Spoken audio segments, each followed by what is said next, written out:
All right. If you watch all the way to the end, you will find out that this final song that he plays at the end of the talk here was his 20th hour of learning. So if we get 48 hours, that means you guys should be pretty good halfway through, right? If you focus the way he focused when he was trying to learn how to play the music. What do we learn about today? What do you guys want to learn about today? What should we learn about today? Okay. We could do the Nccode. I got, let's see, let's get back to the agenda. All right, so first time, the whole time this term that I've been using these agendas, that I've actually been ahead of schedule. So wait. No, we don't have to wait. Okay, CNC motion. How do CNC machine tools move?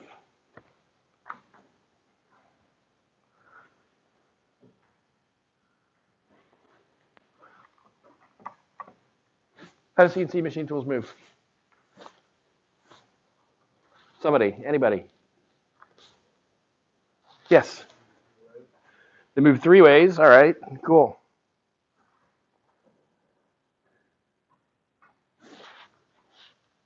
Seems like there's a menu. Think it just goes away? Me neither. But I think I can turn on a light. Whoa, that's bright.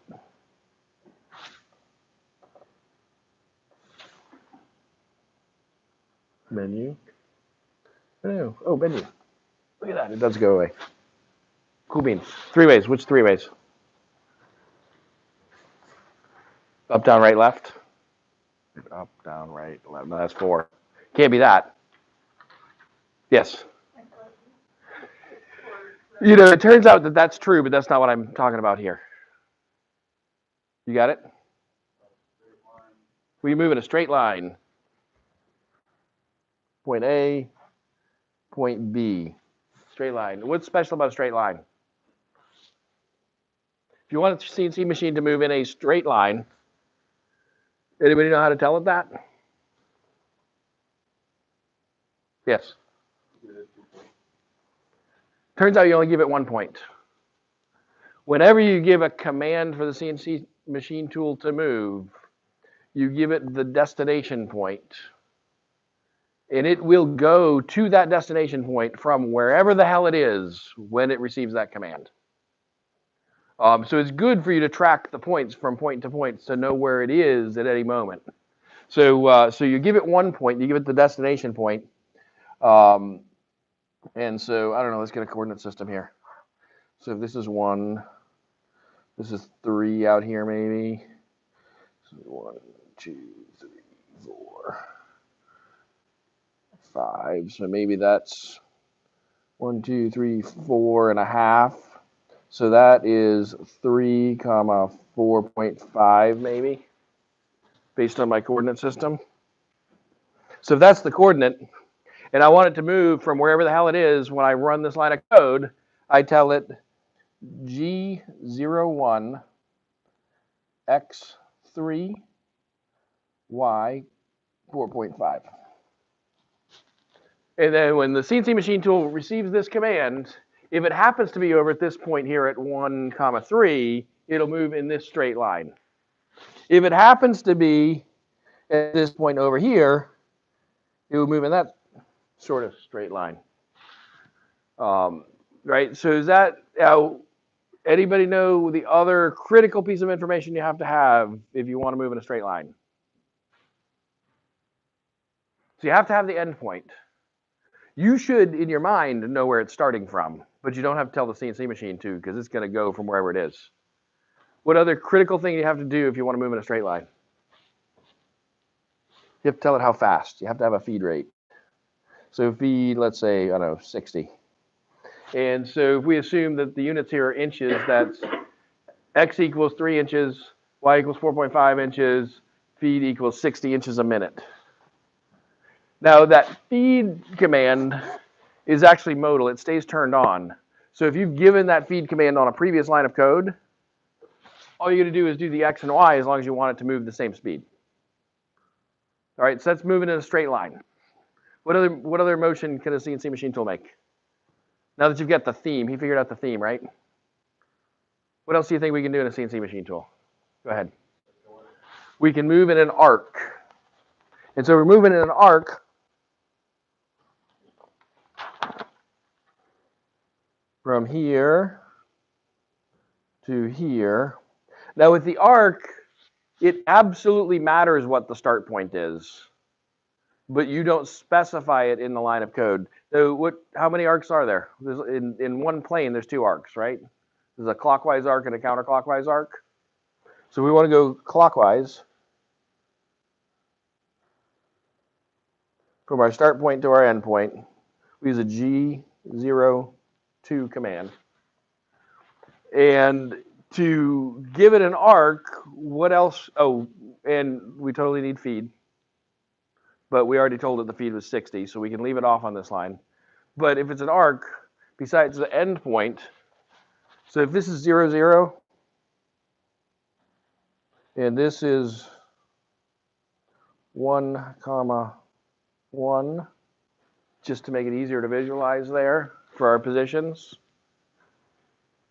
what would you imagine the G02 command is? G02, yep. You do, so we'll usually put the endpoint before the radius. So x1, x1, y1, r. And so what are the rules for radius? There are many radiuses that you could have a valid line of code here, but there are also radiuses which will automatically cause the machine to alarm out. The radius must be longer than the straight line that connects the 2 points, or equal to, right? Well, if it's equal to, then it's a straight line. If it's less than the straight line that connects the 2 points, it's physically impossible to move there, right, at that radius. So the radius has to be at least as long as the straight line that connects the 2 points. Now, so same deal, G03, but that will make a counterclockwise arc instead of a clockwise arc. So we make a straight line, make a clockwise arc, we can make a counterclockwise arc. There's another way to, instead of using radius here, you could also give it an X, it's an X and a Y and an I, J, K, so an I and a J. And that would be the distance in X and Y to the center point of the arc. There's a different way to define it. We won't talk too much about that right now, but it is a thing. So we got straight line, arc. What's the other way that our CNC machines move? It's the only other way they move. Discounting one thing. The spindles rotate, correct? So we're not talking about the spindle rotating. What's the other way a CNC machine moves?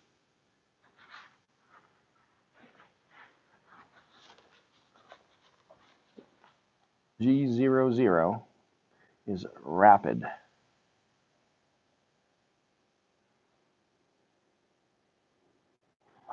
And so when does the CNC tool move in rapid motion? You guys, you do the operator checklist when you run the CNC machines here, right?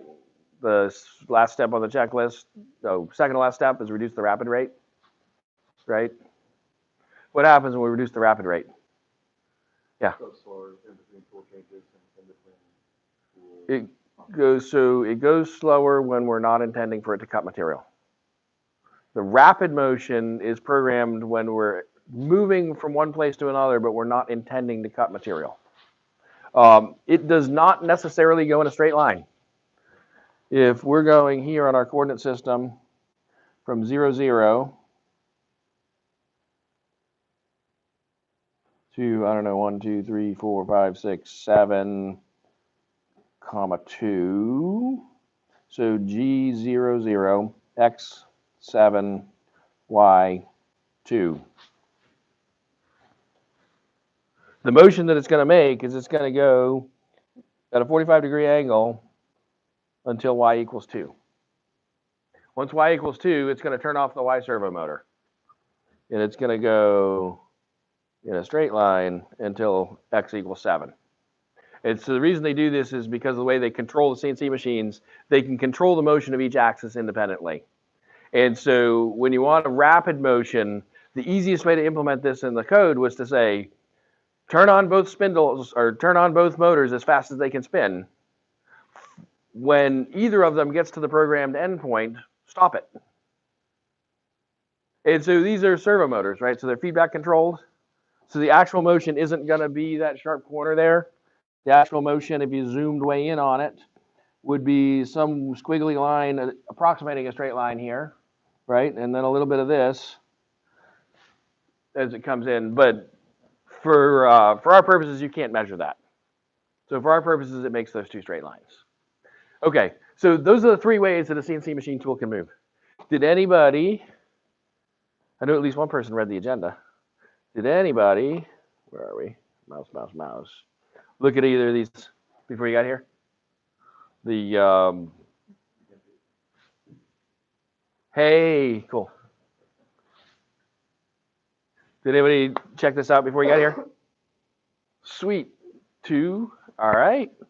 That's better than yesterday. In fact, it's 100% improvement over yesterday, or whatever the day was, right? Last day we met. That's pretty cool. If we continue with 100% improvement, it's like doubling every time. That's really cool. So we could double every time. Pretty soon we'd be like a colony of yeast.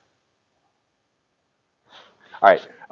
So there's a video about this. If you're confused by what we just talked about, go watch the video again. I also thought that we should review this Haas programming manual. And since our in-class exercise is going to be on page 47, 41 from the manual. So 2 of you looked at this already? Okay. We'll maybe spend a little bit more time talking about it before you start then. Did I get to 41 yet? No. Man, this is slow. I should download it. All right, here we're getting close. We're getting close. That's the page. Page 41. All right. So everybody can take one of these. Somehow make sure everybody gets one of these. Perfect. All right. So in this exercise, what we're supposed to do is we're supposed to write the Nccode to have the tool come down at this corner, go around the part like this, and come off. It tells us that we are using, see, we're cutting 0.625 inches deep, so 5/8 of an inch deep. It says that we are using a 1/2 inch end mill somewhere. Cutter will be a 1/2 inch diameter end mill. Now, this is like a fill in the blank kind of a thing. And so they've written some of the code for us. And so I want to go through some of the code that they've written for us. And then, so just quickly though, in order to do this, if we've got a G01, a G02, a G03, and a G04, what is it that we have to be able to do in order to use those commands to make the tool move around this part? It's Alex, right? Wow, that's good. I remembered. Alex, what do we have to do in order to tell the tool where the endpoints for our G01s, G02s, and G03s are? We need to know the X and Y position of this point, this point, this point, this point, this point, this one, this one, this one, this one, and oh wait, that's the same, right? So here we have, so we didn't draw a coordinate system on here or anything, but I think you guys can all do all of these in your head. This is pretty easy. So We have dimensions on our part, right? So from here to here is 4 inches. And this radius is 1/2 of an inch, which means this point here has got to be 3.5 inches, right? In X. What is it in Y if 0 is right here?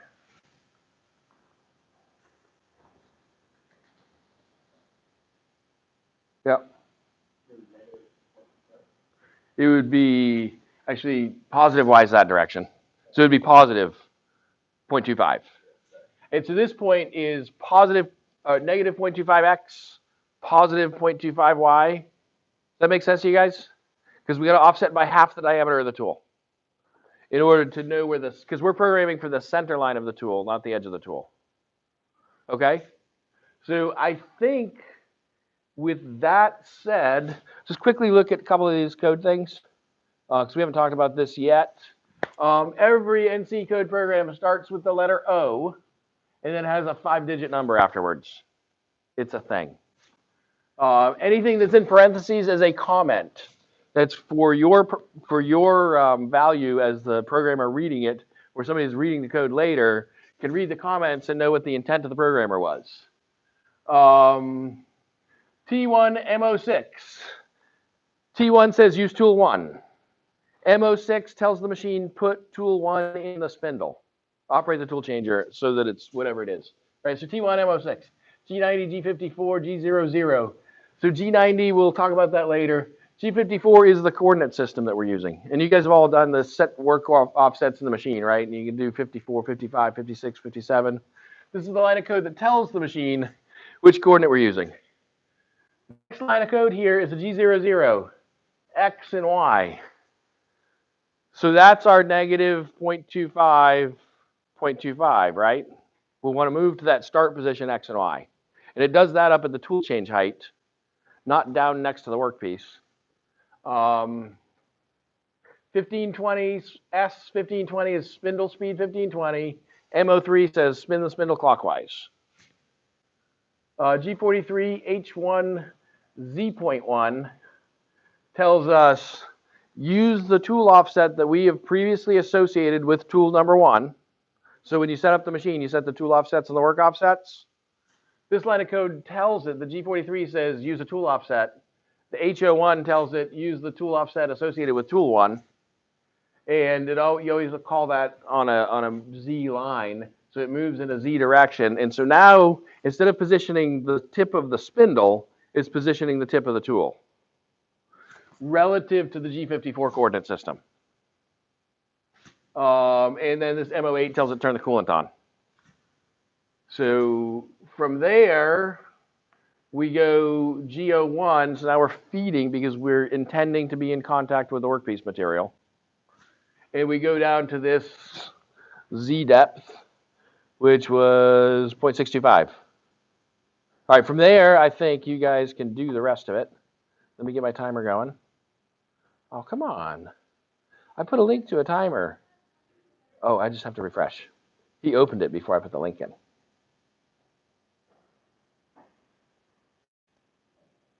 There it is. I don't think today's timer plays music. We're at 20.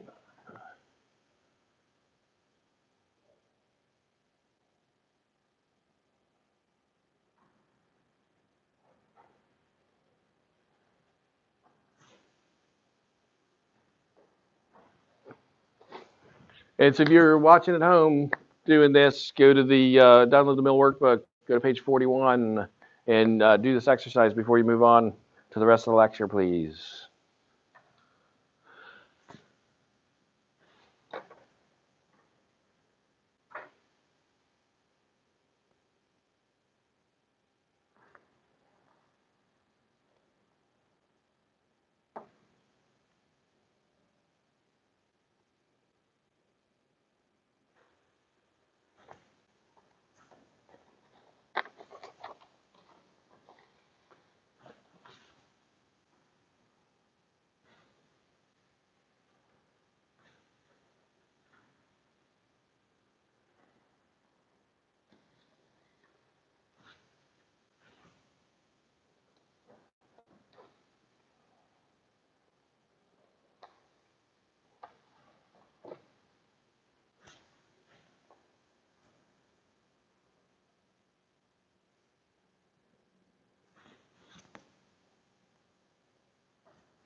Anybody done? Couple of you done? Timer says we got 4 minutes left, but I'm behind schedule, so we might just jump out, and people that are not done can follow along. Because I think what I want to do here is to review this, go through it with you guys. I just made some quick notes that are captured on the video, recapping what we just talked about. But there's 3 types of CNC motion: straight line requires an X and a Y endpoint and a feed rate. There's the arc motion, G02, G03, clockwise, counterclockwise, requires that endpoint X and Y, and it requires a radius or the location of the center point. And we've got a rapid motion, G00, requires the endpoint, and all of these motions, regardless of which one it is, so they all require the endpoint. They will go from wherever the hell the machine tool is when the line of code is called to the endpoint with all of the velocity that we told them to go there with, which means you have to be careful that the lines of code are in the right order, for one thing, because if you're not at the intended start point, when you tell it to go to the endpoint, there could be stuff in the way. My favorite instance of this happening to me. So did you know that these Haas machine tools will restart in the middle of a program? So if you say a tool broke, and you notice that the tool broke, so you hit the emergency stop on the program. So maybe the tool broke because it was worn out. Maybe it was incorrectly installed. Whatever it is, you can go change that tool back in. Now, if it's in the middle of a 6-hour-long program, you don't want that machine to cut air for the first 3 hours again, right? So when you stop the program, you note which line of code that it's running. And then what you can do is you can restart the program on that line of code or a couple lines of code before that, so that after you put your new tool in, you've set your tool offset for your new tool, you can restart that program. So that's a really cool feature. But that means if you're not at the beginning of the program, when you think you're starting the program, because maybe you went down and inspected the code, maybe you were watching the simulation on the screen and you didn't watch it all the way to the end before you stopped.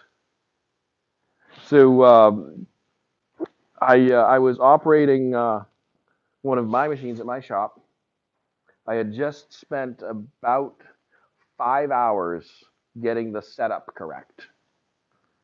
The tool in the spindle cost about $1,000. The workpiece, yeah, it was kind of a commodity part, so the workpiece had no value. But did I mention I just spent 5 hours getting the fixturing correct, getting the setup correct? I was just ready to start. My business partner at the time says, "Hey, do you want to do a dry run? Do you want to set the offsets up high and run through the program once to make sure it works?" I said, "No, it'll be all right." Cycle start. Didn't even start to turn when I heard the wrong sound. Because it was not the sound I was expecting to hear at that instant in cycle start. As fast as I could from the cycle start button to the emergency stop button. Yet not fast enough. Full speed rapid. Tool into the fixture.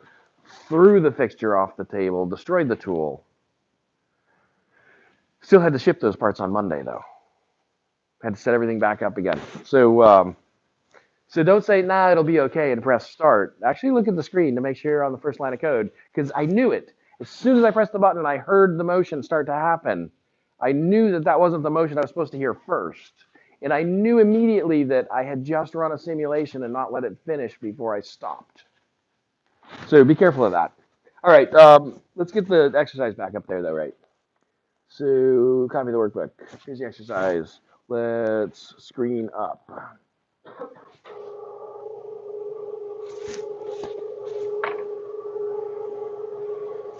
But you guys can't see that. PC. Sweet, now you can. All right. So chalk. Chalk. All right, so G01, what's the Z? That's my timer. It says in the description that it sounds like a fire alarm when the timer's over. Look at that. I guess it worked. Um, somebody tell me the answer. What is it? Z.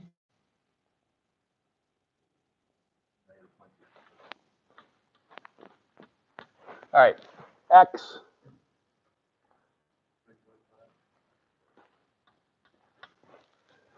G00. Oh, so what's the G here? They gave you part of it. 2. X.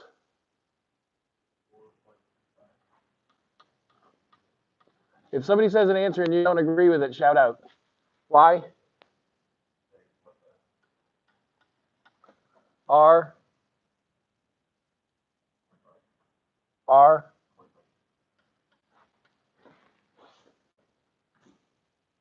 If the machine gets this line of code, it will alarm. I think. Yeah, no, it will. Let's say the requirement for R is. It's got to be longer than the straight line distance between the 2 points. Is this R longer than the straight line distance between those 2 points? No. What's the correct R? 0.75. And so that is because we're on our part here. And so this radius is 0.5, but the tool is moving from here to here, and we have to add half the diameter of the tool to the radius on the part. Everybody gets that one wrong. I love it.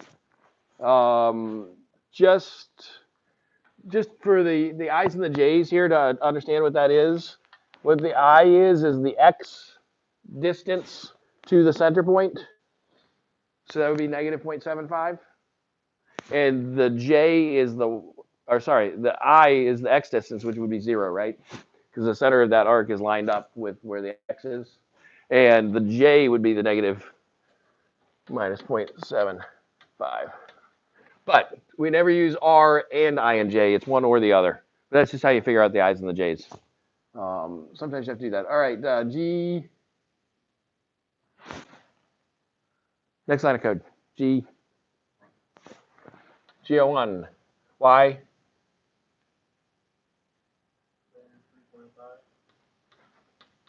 Is it freaking anybody else out that the whole room's shaking? Yeah, 3.5 sounds right. Go. Next line. 2.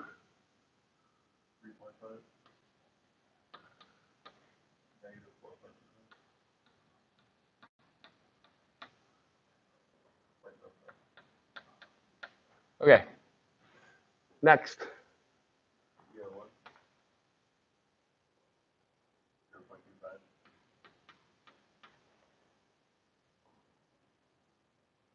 Next.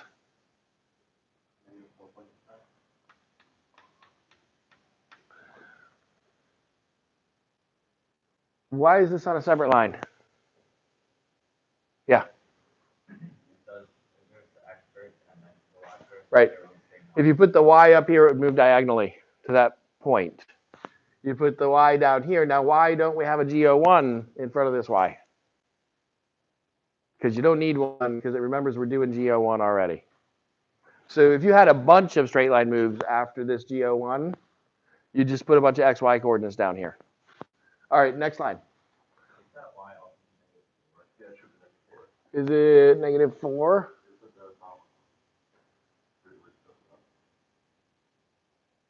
Oh, you're right. It's 4. And that is because we've got to get we're down here now, right? In this corner. And so the tool is here with the center point there. And we've got to move the center point to here so that we can do the arc there. G.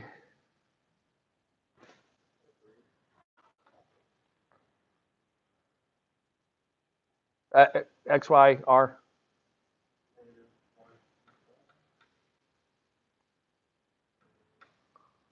Y.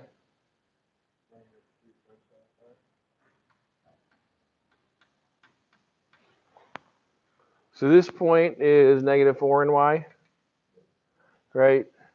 And that is this point. And yeah, I was going to get to that one too. The x is actually lined up with the outside edge of the part on the arc move. So the x needs to be 0. 3.75 correct though? I think it is. 3.5 add the ½ inch. And r,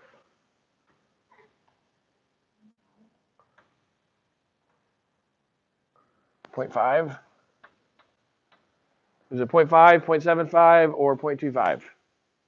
Those are our likely choices, right?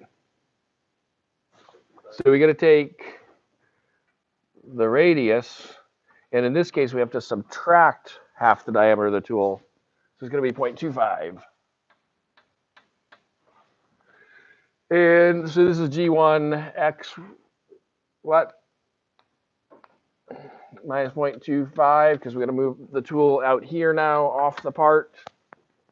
And Y is 0.25, right? Because we want to move to the same start point that we had before. And now we're at that same start point. All right, now you guys can all write an Nccode program, right?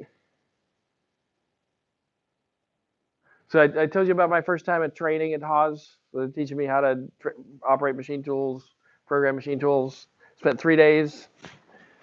I think it was using exactly this workbook, doing this, figuring out points, doing trig. Never mentioned the existence of CAM software. The guy doing the training didn't like CAM software. He wanted people to program stuff. Didn't mention the existence of CAM software. I thought I was going to be so rich because I knew I could write a computer program to figure this shit out. Right, yeah, it turns out somebody had done that about 20 years before I thought of it.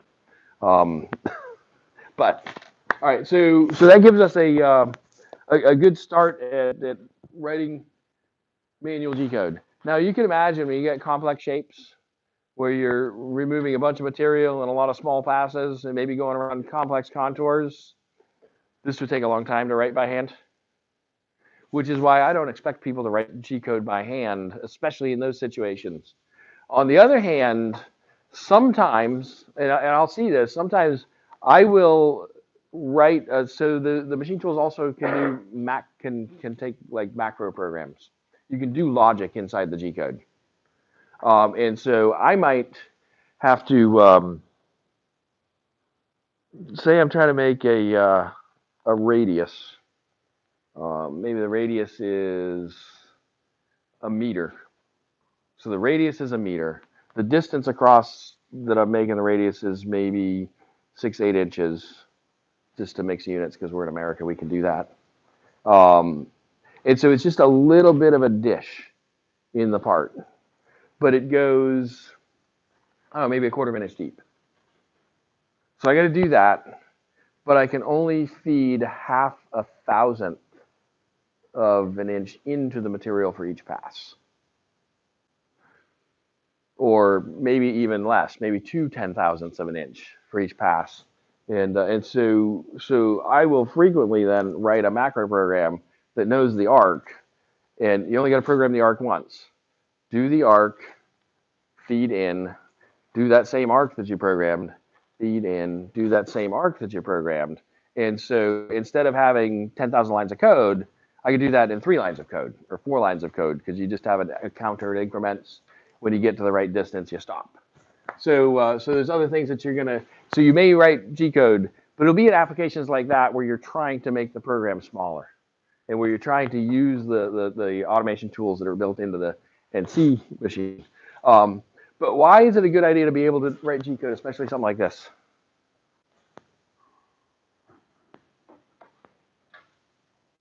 Yeah. Know what you're looking at when you. Because when you're at the machine and the program's running, it is in G-code. It scrolls by on the screen as you're going. And it's good, especially if you're troubleshooting.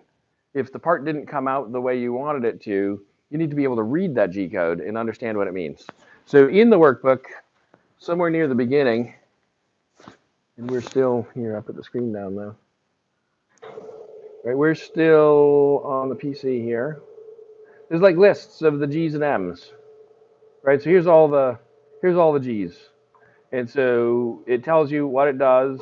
If you need more detailed information about it, well, Google is your friend.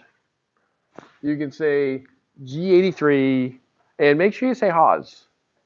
There is no international standard for G code. All the different machine tool manufacturers, it's pretty much the same G code, but they may do slightly different things, and they may implement it different ways. So if you're on a Haas machine, you can say G83 Haas machine, Google it. It will tell you, and it will bring you to a page, maybe one that Haas created, maybe one that somebody else created, but it will tell you how that G code actually works. It's got about 83, has a bunch of possible variables, X, Y. That's probably the location, right? A, B, Z, I, J, K, Q, R, P, R, L, F. Those are all things that you could put into a G83 command. Anybody know what G83 does? What is it? Pecked drill deep hole canned cycle. So you ever seen a peck drilling operation? Drill goes in a little bit, comes out, goes in a little bit, comes out, goes in a little bit, comes out, goes in a little bit, comes out. You could write all that with G01 commands, right? But here's a canned version of that. So it's like a little macro that's built into the control system that will do that for you. And so all these things have to do with how far does it go each peck, and all that stuff. So all that's in there. Google is your friend in looking these things up. You need to be able to read Nccode in order to be any good at programming. But you don't need to sit down and write all your code by hand. We, as for years here at WPI, we didn't teach the students. We hardly taught students anything about G code. Maybe even sometimes, like my instructor didn't mention the existence of CAM software. I may not have really mentioned the existence of G code to the students and taught them how to program the machines, do the CAM. They knew that they were transferring something. We never talked about it.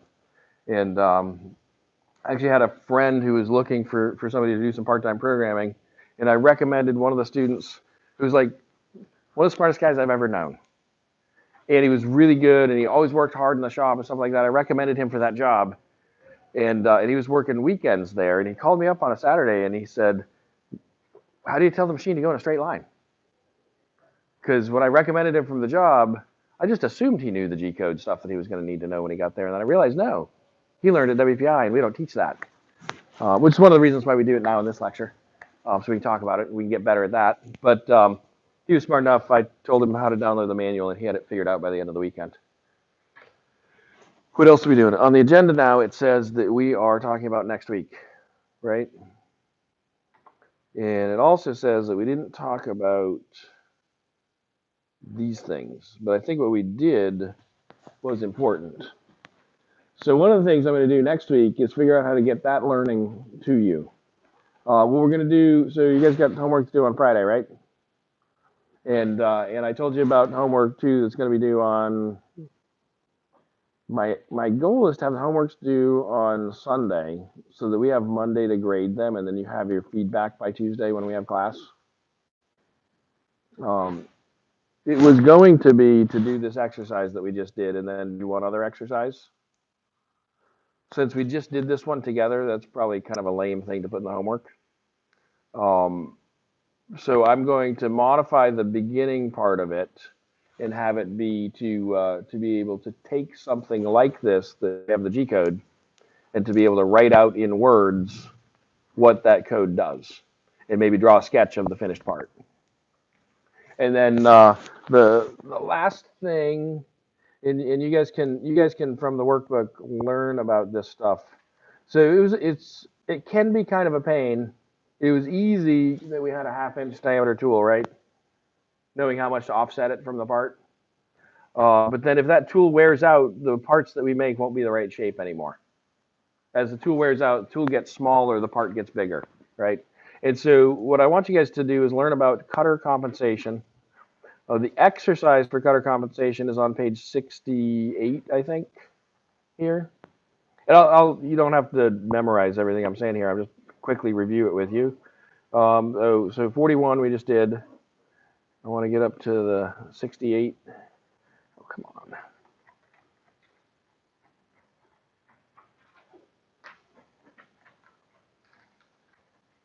Cutter compensation. So this stuff here on page 60 talks about cutter compensation. You can kind of skip over the other stuff in between the exercise we just did and cutter compensation. But what it allows us to do is it allows us to program for the edge of the cutting tool. And then, so you know when you do the tool offsets in the machine tool, there's a column for diameter of the tool. So if we tell it what the diameter of the tool is there, then the machine tool does the math for us for all of those offsets, right? And so here we would say, so when the tool comes to here, it would be 3.5 still because it's coming to that point before the arc, right? But the y value is going to be 0 because we want the edge of the tool to be at 0. And then the r value here is where the edge of the tool is, so it is the 0.5 that's on the drawing. And then we come down here, our x value will be the 4, and our y value will be negative 0.5. And so all we're doing is telling it where do we want the edge of the tool to be as it goes around the workpiece, which then makes this kind of programming easier because if you've got the drawing, you know where the 0 is, it's easier to get all those points. But what it really does for us is when we're operating the program, if the tool starts to wear out and the part starts to get bigger, you can tell the machine that the tool has started to wear out. When you tell the machine that the tool got smaller, it then adjusts where it positions the center of the point on that next thing. If you programmed it for a 1/2 inch end mill, and then when you went to the drawer, all you had was a 5/8 inch end mill, well, you wouldn't be able to make this corner, but maybe you went to the drawer and all you had was a 3/8 inch end mill. If you programmed it with cutter comp, all you have to do is tell the machine you have a 3/8 inch end mill. If you programmed it the way we just finished, you would have to write the code again. So that's another thing that that makes that really good. So get that homework. I will I'll put a link to it as soon as I get back to the office so that you'll have that. That'll be due on Sunday. The other one due tomorrow. And lab. How's lab going? Guys making parts?